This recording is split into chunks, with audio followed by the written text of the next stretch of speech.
হাদিসের মধ্যে আছে, আল্লাহর নবী সাল্লাল্লাহু আলাইহি সাল্লাম বলেন, কোন ব্যক্তিকে, শুনেন বাবাদের, নবীজি বলছেন কোন ব্যক্তিকে যদি হাত পাও বাইন্দা, মনে করেন হাত পাও একদম বাইন্দা সাগরের মধ্যে অথই নদীর মধ্যে যদি কাউকে ছেড়ে দেয়, বাঁচার অথবা একটু সাঁতার কাটার 1 মিনিট কোনো সুযোগ ক্ষমতা আছে?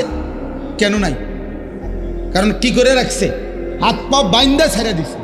তাহলে ওই লোকটা সাগরের তলদেশে, নদীর তলদেশে পৌঁছতে কয় ঘন্টা লাগবে?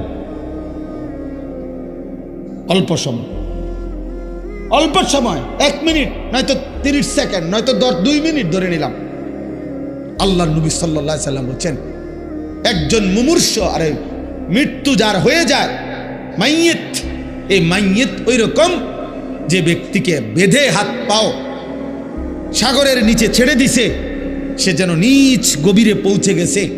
অর্থাৎ তার তো আর নিজের ঈমান, আমল, জিকির, তেলাওয়াত, সেজদা, দান, সাদাকা, মাটির উপরে তো তার নামে কোটি কোটি টাকার সম্পদ আছে, কিন্তু তার তো দান করার আর কোনো ক্ষমতা নাই। পৃথিবী তো আছে, কিন্তু তার তো সেজদা করার, মসজিদ তো আছে, মাইক আজানও তো হচ্ছে, কিন্তু অত আর সেজদা দেওয়ার কি নাই, সুযোগ নাই। মানে এই হাত পাও বাঁধা ওই ব্যক্তির মতো যে সাঁতার কাটার কোনো সুযোগ নাই, আমল করার কোনো সুযোগ নাই। আল্লাহর কসম, নবী বলছে ওই রকম ব্যক্তি মাইয়িত, শুধুমাত্র অপেক্ষা করে যদি কোনো বংশধর হায় আমার জন্য একটু দোয়া করত, যদি কোনো বংশধর আমার জন্য একটা সূরা পড়তো, যদি কোনো বংশধর আমার জন্য একটু কোরআন তিলাওয়াত করত, তাহলে সাথে সাথে ওই ব্যক্তি সাগরের তলদেশ থেকে খুশি হয় আর আনন্দিত হয়, মহান আল্লাহ তার আযাব কমায় দেয়।